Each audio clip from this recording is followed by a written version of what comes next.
I'm back again with another multi-prop combo for those of you all out there. Let's dive in. Drex here from Drex Factor Poi, bringing you the love of poi spinning and flow arts. And today I got a brand new combo for you that hopefully is going to be one that is going to work across a whole bunch of different props. Before we dive in, I just want to give a quick shout out to the friends of the channel. Big thanks to Dark Monk, Flow Fests, Flow Toys, Pyroterra Light Toys, LMF Props, Spinballs, and Ultrapoi for helping to make the videos on this channel possible. You can learn more about all of these awesome companies and the work that they do to support flow artists like yourself by checking out the links that I've got down in the description of this here video. So I feel like it's been far too long since I have done a good multi-prop combo. And so I wanted to try and explore some new ground because I have a bad tendency to keep on using the same tricks over and over again. So I actually reached out to my friend Jo Faid. She is a poi spinner that I'm a big fan of who lives in the UK, and asked her to give me a prompt for 3 poi tricks that I could use to make up a good multi-prop / beginner combo. And she definitely threw some really great suggestions out there, stuff that I haven't played with in a long time and that actually got me out of my usual comfort zone for writing choreography. So thanks, Jo. For all of you all out there, the things that you're going to need in order to do this combo include being able to do a static spin versus extension hybrid, as well as a cap versus pendulum. You're also going to need to know how to do crossers, and finally, you're going to need to have stalls under your belt, specifically those stalls that we do in split time same direction. I will leave links to tutorials for all of these tricks down in the description, as well as up in the cards if you happen to be watching this video on YouTube. I'll show you the combo at full speed, take you through it step by step, and show it to you again in slow motion.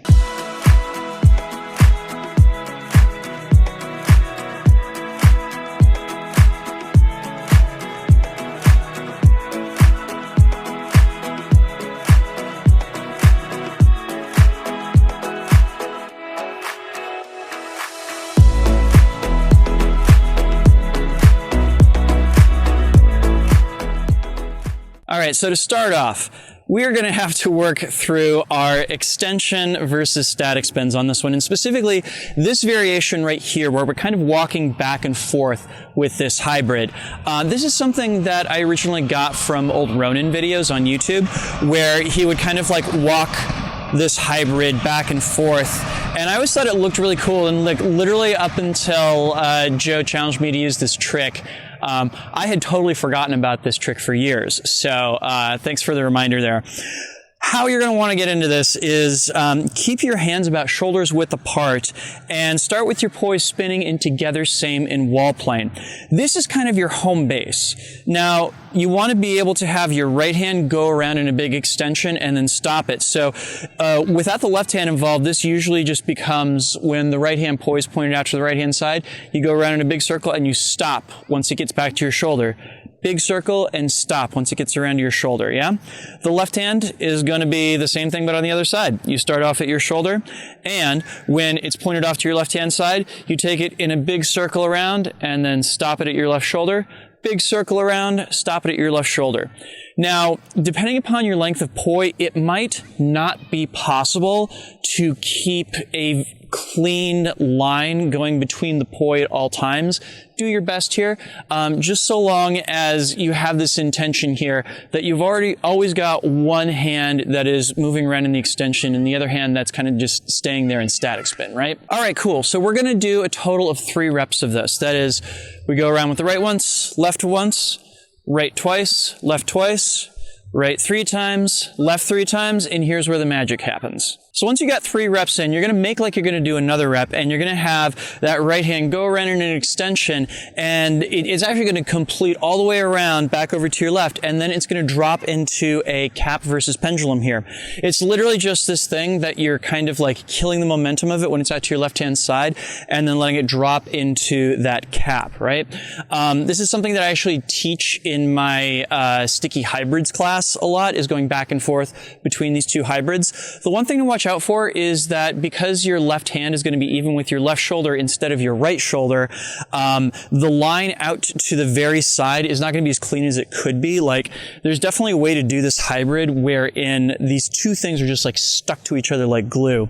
And you're going to either have to like reach your right hand way over to maintain the integrity of that line, or just say, you know, hey, I'm okay with the fact that the line's going to get a little broken out there. So be it.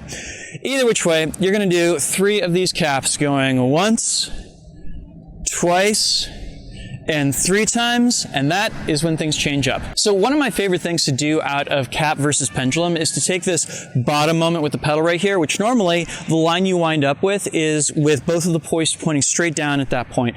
I instead want you to actually like give the poi just a little bit of a snap to pull it around just a little bit farther, like that. So you could almost like catch it in an isolation, right?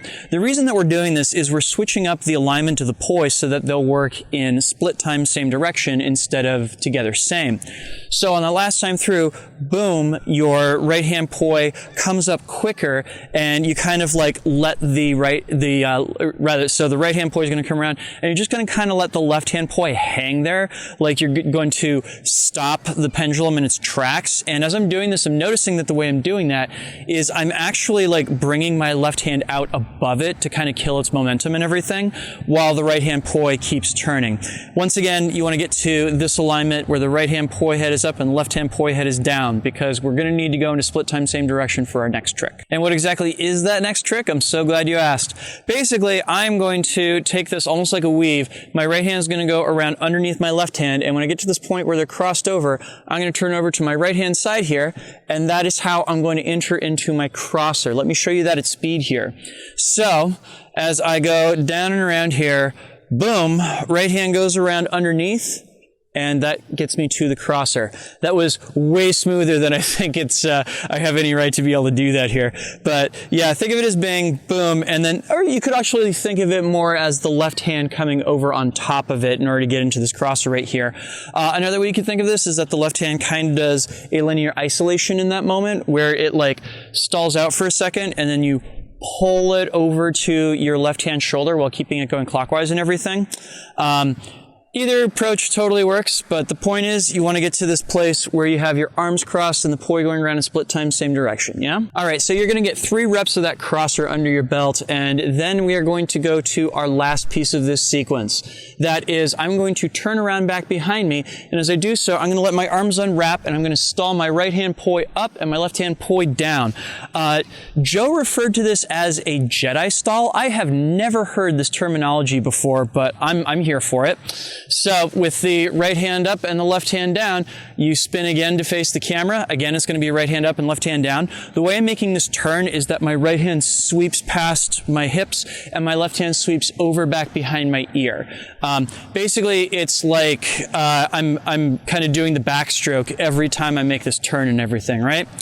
I'm going to make this turn once, twice, and then on the third time, boom, I'm going to let the right hand come back down and around to finally finish it with both poi pointing down.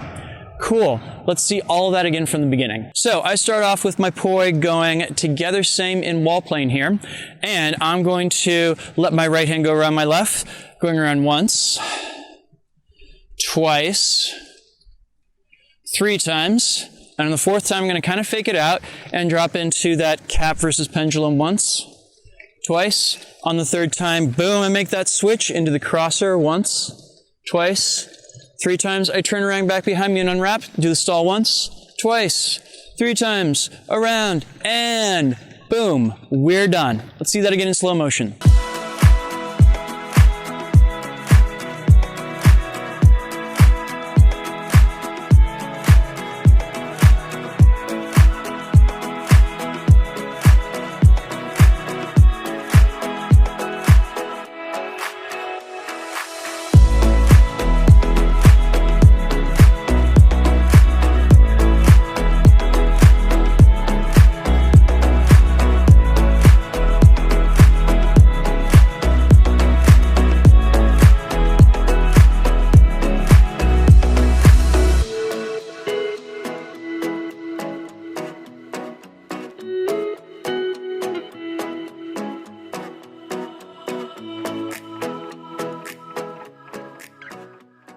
Cool. So, in theory, this should be something that you can do with a lot of different kinds of props. I'm curious to see which props that y'all might attempt to do it with and everything. So, if you could do me a favor, go ahead and post your version of this video to Instagram and use the hashtag DrexFactorPoi so I can go check it out and see what your hard work looks like and everything. If you want, you can post it to your Instagram stories and tag me. I am at DrexFactor on Instagram, and I will go ahead and make a copy of that video and post it to my own stories so that all of my followers can see your hard work. Big thanks to Jo Faid for giving me the inspiration on this and suggesting those 3 tricks that kind of formed the root of this and everything. If you want to go check her out, I'm going to leave a link to her Instagram channel down in the description. She is definitely one of those people that I've really been enjoying watching spinning and everything, and I think you should check her out too. Please make sure to like, share, comment, and subscribe to help other people find this video and, of course, help my channel grow. And finally, a huge thanks, because this video would not be possible without the kind contributions of these amazing folks right here. These are my Flow patrons over on Patreon, and they, along with all the other wonderful folks listed down in the description, help make this video and all the videos on this channel possible. If you would like to sign up to support this work that I'm doing, bringing the love of flow arts to the wider world, which I would appreciate, you can do so by heading on over to patreon.com/DrexFactorPoi and signing up. You can get early access to all of my content, as well as a say in what topics I tackle in the future, plus which, on occasion, I will post some cool behind-the-scenes stuff and some extras too. So you should go check that out. Please and thank you. Cool. So next week, I will be coming back with another combo for you that is probably the danciest thing that I have come up with in a long time, and I am so excited to share it with y'all. So be on the lookout for that. In the meantime, have yourselves a great weekend. I hope that some flow finds you out there, and I will see you back here for another video on Monday. Take care of yourselves and have a good one. Peace.